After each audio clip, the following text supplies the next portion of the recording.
पहले तो सर आपका धन्यवाद कि आपने यूनियन बजट 2025-26 पर आम आदमी पार्टी की ओर से मुझे बात रखने का मौका दिया।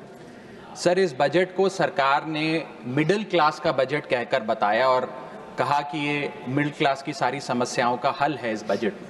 तो सबसे पहले सर मैं मिडिल क्लास की चर्चा करना चाहूँगा, उसके बाद अपने भाषण के अन्य भागों पे जाता जाऊँगा। सर, पहली बात तो यह है कि सरकारें मिडिल क्लास को एक आत्मा रहित कंकाल समझती हैं जिसकी हड्डियों पे चढ़ के $5 ट्रिलियन इकोनॉमी बनाना चाहती हैं। सर, इस देश का मिडिल क्लास कमर तोड़ मेहनत करता है, लेकिन इस मेहनत के बावजूद मिडिल क्लास गरीब हो रहा है, अमीर नहीं हो रहा। गरीबों के लिए तो अक्सर सब्सिडीज और स्कीम्स लाई जाती हैं जो कि लानी भी चाहिए।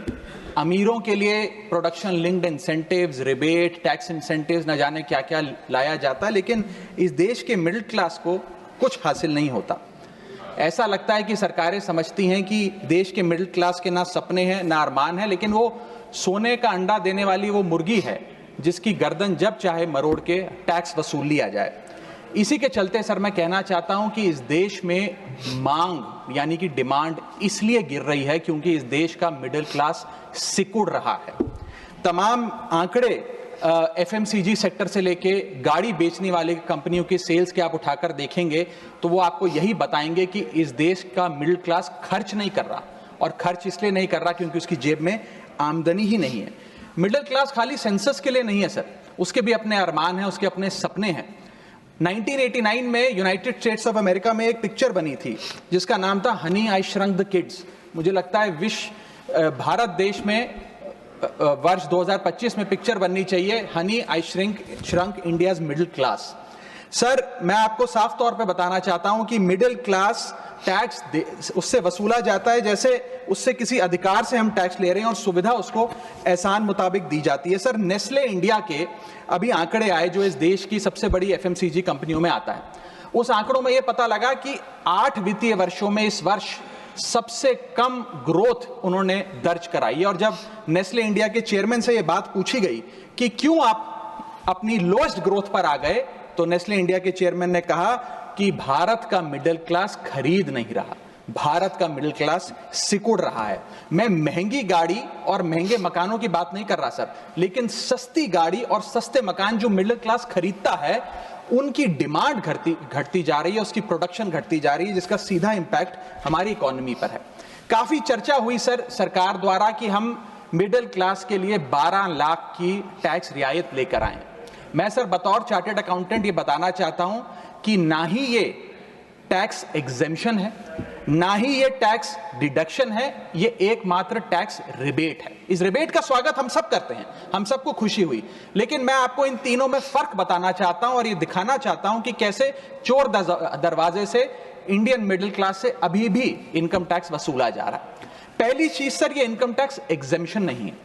एग्जेम्पशन होता है जैसे एक सोर्स ऑफ इनकम पर इनकम टैक्स लगे ही ना, जैसे कि इस देश में एग्रीकल्चरल इनकम, खेती बाड़ी से जो कमाई होती है उस पर कोई इनकम टैक्स नहीं लगता।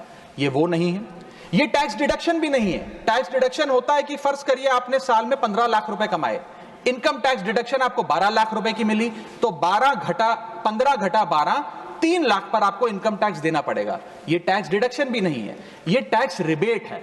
यानी कि 12 लाख तक अगर आपने पैसा कमाया साल में तो आपको इनकम टैक्स नहीं देना, लेकिन जैसे ही 12 लाख से ज्यादा, फर्ज करिए आपने 12 लाख 1,000 रुपए कमाया, तो पूरे 12 लाख 1,000 पे आपके स्लैब अनुसार आपसे इनकम टैक्स वसूला जाएगा। और दूसरी चीज, कैपिटल गेन्स पे, यानी कि अगर आप अपने कोई मकान बेचते हैं, सोना बेचते हैं, इक्विटीज बेचते हैं, शेयर्स बेचते हैं, उस पर जो कैपिटल गेन पे, मुनाफे पे लगता है टैक्स, वो इस 12 लाख की सीमा में नहीं आएगा, उस पे आपको अतिरिक्त टैक्स देना पड़ेगा। सर, लेकिन इस 12 लाख की रियायत से कितने लोगों को भारत देश में फायदा हुआ, यह भी समझने की आवश्यकता है। हम 140 करोड़ की आबादी वाले देश में रहते हैं, जिसमें मात्र 8 करोड़ लोग इनकम टैक्स की रिटर्न भरते हैं, और इन 8 करोड़ लोगों में से मात्र 3 करोड़ लोग इनकम टैक्स भी भरते हैं। यानी कि 8 करोड़ लोग इनकम टैक्स की रिटर्न भरते हैं, 5 करोड़ लोग जीरो इनकम दिखा के अपनी इनकम टैक्स की रिटर्न भरते हैं, जीरो टैक्सेबल इनकम, और उनसे कोई इनकम टैक्स नहीं वसूलती, लेकिन जो बाकी 3 करोड़ बचे मात्र वो ही इनकम टैक्स भरते हैं। तो किन लोगों का फायदा हो रहा है ये भी समझने की आवश्यकता है, और इसका मुकाबला आप करिए सर। सीएमआई का डेटा बताता है कि इस देश में कंजम्पशन के आधार पे 43 करोड़ इंडियन, 43 करोड़ भारतीय भारत की मिडिल क्लास में आते हैं। 43 करोड़ में से मात्र 2 से 3 करोड़ लोगों को ही इसका फायदा होने जा रहा है। उसका हम स्वागत करते हैं, लेकिन बाकियों के लिए क्या? वित्त मंत्री जी ने यह फैसला जब सुनाया तो कहा कि इससे भारत की कंजम्पशन बढ़ेगी, खपत बढ़ेगी और इकोनॉमी का चक्का, इकोनॉमी का पहिया चलने लग जाएगा। मैं आपको बताना चाहता हूं और इस सदन में भविष्यवाणी करता हूं सर कि इस टैक्स रियायत से इस देश की कंजम्पशन नहीं बढ़ने वाली। अगर आप वास्तव में इस देश की खपत यानी कि कंजम्पशन बढ़ाना चाहते हैं तो आपको इनकम टैक्स के साथ साथ जीएसटी नाम का टैक्स कम करना पड़ेगा, क्योंकि जीएसटी वो टैक्स है जो इस देश का अमीर से अमीर आदमी और गरीब से गरीब आदमी भी देता है। जब गरीब आदमी अपने घर में चूल्हा जलाने के लिए माचिस खरीदता है तो उस पर भी जीएसटी देता है, और अमीर आदमी जब सफर करने के लिए मर्सिडीज और बीएमडब्ल्यू खरीदता है उस पर भी जीएसटी देता है। जीएसटी वो लोग भी देते हैं जो इनकम टैक्स नहीं भरते, जीएसटी वो लोग भी देते हैं जिनको सरकार, उन 80 करोड़ भारतीयों को जिनको फ्री राशन देती है, जीएसटी उनसे भी वसूला जाता है। तो सही मायने में अगर आप भारत में खपत यानी कि कंजम्पशन को बढ़ाना चाहते हैं, इकोनॉमी रिवाइव करना चाहते हैं, तो आपको जीएसटी कम करना पड़ेगा और जीएसटी स्ट्रीमलाइन करना पड़ेगा। सर, मिडिल क्लास इस देश का सबसे देशभक्त क्लास है जो सबसे ज्यादा टैक्स देता है। और सर, जब नौकरी से लौटता हुआ साधारण पैंट शर्ट पहने मिडिल क्लास का आदमी मेट्रो की लाइन में खड़ा होता है तो उसे यह चिंता नहीं होती कि घर जाकर कौन सी पिक्चर देखूंगा या कौन सा पकवान खाऊंगा। उसे यह चिंता होती है कि मैं अगले हफ्ते अपने बच्चों की फीस कैसे भरूंगा, बाबूजी का ऑपरेशन कैसे कराऊंगा, या बड़े साल नौकरी कर ली अब एक स्कूटी खरीद लेता हूं, लेकिन जब बाजार जाता है तो पता लगता है वो स्कूटी जो 4 लाख की जो 40,000 की मिलती थी वो अब 1 लाख रुपए की मिलने लगी, या वो ऑल्टो गाड़ी जो 3-3.5 लाख की मिलती थी अब 10 लाख रुपए की मिलने लगी। ये सच्चाई है सर, और इसलिए है क्योंकि सर सैलरी बढ़ती नहीं, बचत होती नहीं, सिर्फ और सिर्फ महंगाई बढ़ती है।